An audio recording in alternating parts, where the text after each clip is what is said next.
Silakan Bapak Wakil Menteri Kehutanan. Selamat siang Bapak Ibu sekalian.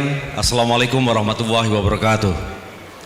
Salam sejahtera buat kita semua. Salam, Om Swastiastu, Namo Buddhaya, salam kebajikan. Horas. Yang saya hormati Bapak Hasyim Joyo Hadikusumo selaku utusan Presiden bidang perubahan iklim. Yang saya hormati Bapak Nixon Silalahi selaku Ketua Umum Gekira tingkat pusat beserta seluruh jajaran yang hadir.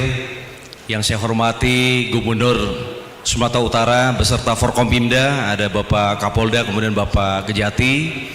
Kemudian yang saya hormati Bapak Bupati yang hadir se-Sumatera Utara, ya. Ada sahabat saya Pak Bupati Tapanuli Selatan, Pak Gus Irawan, dan kemudian para bupati yang lain. Kemudian yang saya hormati anggota DPR RI dari Dapil Sumut, Bapak Sabam Raja Guguk. Nah, tepuk tangan buat beliau. Jadi silakan untuk menyampaikan aspirasi kepada Bapak Sabam. Kemudian ada Bapak Martin Huta Barat, senior saya. Beliau juga mantan anggota DPR RI dari Sumatera Utara. Kemudian anggota DPRD Provinsi, Kabupaten Kota yang hadir. Ada juga Wakil Bupati Simalungun, sahabat saya Pak Beni Sinaga, dan Bapak Ibu sekalian. Kemudian juga dari Eforus HKBP, kemudian Bapak Ibu sekalian, tokoh agama, tokoh masyarakat, LSM, pemuda, mahasiswa yang hadir pada siang hari ini. Saya mengucapkan apresiasi yang setinggi-tingginya kepada pengurus pusat Gekira yang sudah melakukan kegiatan penanaman, kemudian bantuan bibit, dan kemudian juga dialog nasional tentang merawat bumi, menguatkan solidaritas, menjaga masa depan bangsa. Ini sangat selaras dengan refleksi kita terhadap bencana yang terjadi di Provinsi Sumatera Utara, Aceh, dan Sumatera Barat. Dari bencana itu kita bisa melihat bahwa perubahan iklim itu sudah nyata terjadi di dunia, dan itu kita alami. Badai siklon yang diprediksi oleh semua ilmuwan dulunya tidak akan terjadi di negara tropis atau khatulistiwa, ternyata itu sekarang kita hadapi. Kalau kita melihat adanya kombinasi antara perubahan tutupan hutan dan lahan, kemudian ada juga aktivitas penebangan ilegal dan curah hujan yang sangat tinggi. Jadi BMKG menyampaikan bahwa curah hujan sebulan itu ditumpahkan 3 hari berturut-turut karena ada badai siklon tersebut.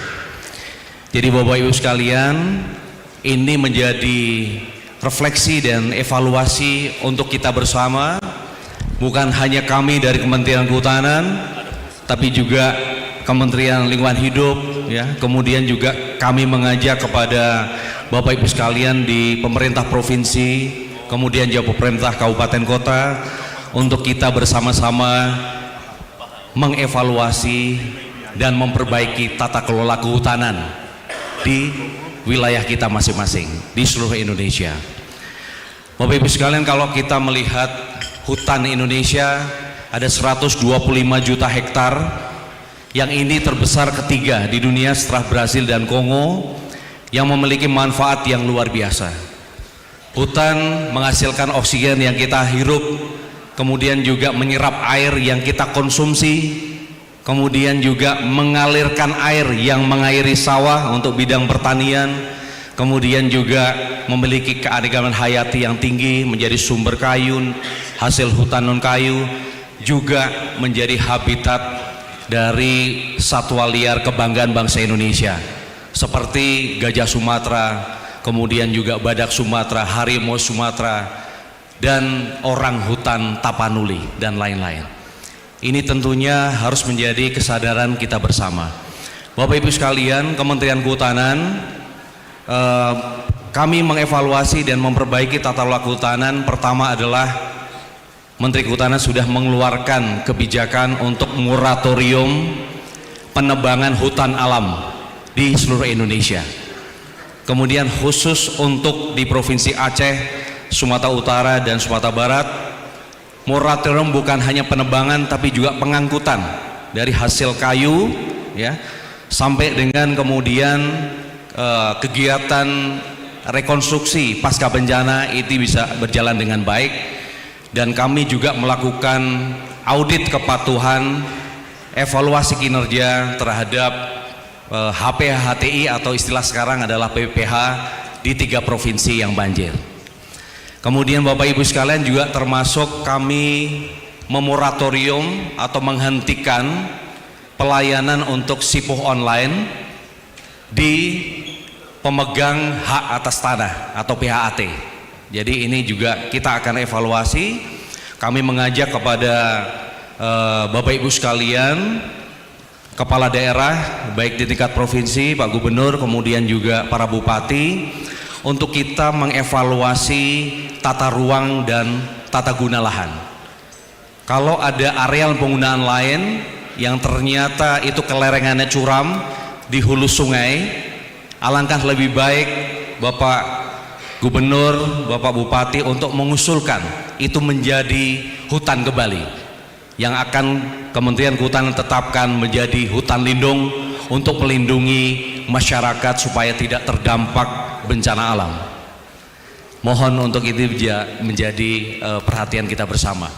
Kemudian Bapak Ibu sekalian, aksi penanaman pohon kami sangat mendukung sekali, sesuai dengan komitmen Bapak Presiden Prabowo Subianto yang sudah disampaikan di konvensi tingkat tinggi PBB, yaitu akan secara bertahap merehabilitasi 12,7 juta hektar hutan dan lahan kritis di seluruh Indonesia. 12,7 juta itu terdiri dari 7 juta hektar di dalam kawasan hutan dan 5,7 hektar berada di luar kawasan hutan atau di areal penggunaan lain. Ini juga menjadi tanggung jawab bersama dengan para kepala daerah. Bapak Ibu sekalian, konkretnya kami dari Kementerian Kehutanan per tanggal 1 Januari kemarin kami meluncurkan program ambil bibit gratis. Itu bisa dilihat di web Kementerian Kehutanan. Jadi melalui BPDAS atau Balai Pengelolaan Daerah Sungai kami di seluruh Indonesia, di situ kita sudah informasikan ada stok bibit gratis berapa, jenisnya apa, yang itu kemudian ada kontak personnya bagi masyarakat, pemerintah daerah, dan yang lain-lain, untuk kemudian kita bergerak bersama untuk melakukan penanaman. Silakan bisa kemudian mendaftar dan memohon bibit gratis di UPT Kementerian Kehutanan. Jadi se-Indonesia ini ada stok 7,3 juta bibit. Tadi saya tanya kepada Bapak Sigit, Kepala BPDAS di Sumatera Utara, ada 200.000 bibit yang ada di perseroan kami yang itu bisa diakses begitu untuk aksi gerakan rehabilitasi. Bapak Ibu sekalian, juga kami ingin menyampaikan terkait dengan topik yang saya diminta, yaitu adalah hidup berdampingan dengan hutan. Kita harus merubah cara pandang kita terhadap hutan. Hutan jangan hanya semata dilihat sebagai lahan produksi kayu atau sumber kayu, tetapi kita juga harus melihat fungsi-fungsi yang lain, terutama fungsi ekologis, fungsi hidrologis, dan fungsi konservasi yang lain, yang itu kita harus pertama kita harus memanfaatkan secara bisa, kita harus mengelola secara bijaksana. Kedua, kita harus memanfaatkan secukupnya. Kemudian yang ketiga, kita harus menanam kembali agar berkelanjutan. Itu yang harus kita lakukan. Dan yang keempat, kita harus mewariskan tanggung jawab kepada anak cucu kita mendatang. Jadi saya pikir cara pandang itu yang harus kita kuatkan sehingga kita bisa hidup berdampingan dengan hutan. Bapak Ibu sekalian, kami dari Kementerian Kehutanan selama 9 tahun terakhir itu sudah memberikan akses pemanfaatan perhutanan sosial di seluruh Indonesia seluas 8,3 juta hektar. Harapannya adalah masyarakat mendapatkan akses, bisa memanfaatkan lahan untuk mengentaskan kemiskinan, tetapi dengan pola agroforestry. Jadi kombinasi antara tanaman pohon berkayu, bisa buah-buahan juga, kemudian juga tanaman pangan. Seperti misalkan komoditas unggulan adalah tadi aren yang kita tanam bersama, kemudian ada kopi, ada kakao, ada pala, lada, dan lain-lain. Bapak Ibu sekalian, ini juga komitmen dari Kementerian Kehutanan sesuai dengan tema topik hidup berdampingan dengan alam, seperti yang Pak Hasyim sudah sampaikan di Brazil kemarin, bahwa penetapan hutan adat di seluruh Indonesia targetnya adalah 1,4 juta hektar sampai tahun 2029, dan kami sampai saat ini sudah mengeluarkan SK hutan adat seluas 360.000 hektar. Ini merupakan komitmen kami untuk mendukung masyarakat hukum adat yang ditetapkan dengan perda oleh kepala daerah dan kemudian pengusulan hutan adat. Bapak Ibu sekalian, demikian yang saya ingin sampaikan. Terakhir saya mengajak kepada Bapak Ibu sekalian untuk mari kita perkuat lagi komitmen kita untuk mengelola hutan bagi kepentingan ekologi, ya, kemudian juga ekonomi dan sosial. Dari Taruntung, Sumatera Utara, kita sampaikan ke Nusantara bahwa kita bisa hidup berdampingan dengan hutan, hutan harus lestari, pembangunan tidak boleh berhenti, masyarakat sejahtera, itu pasti.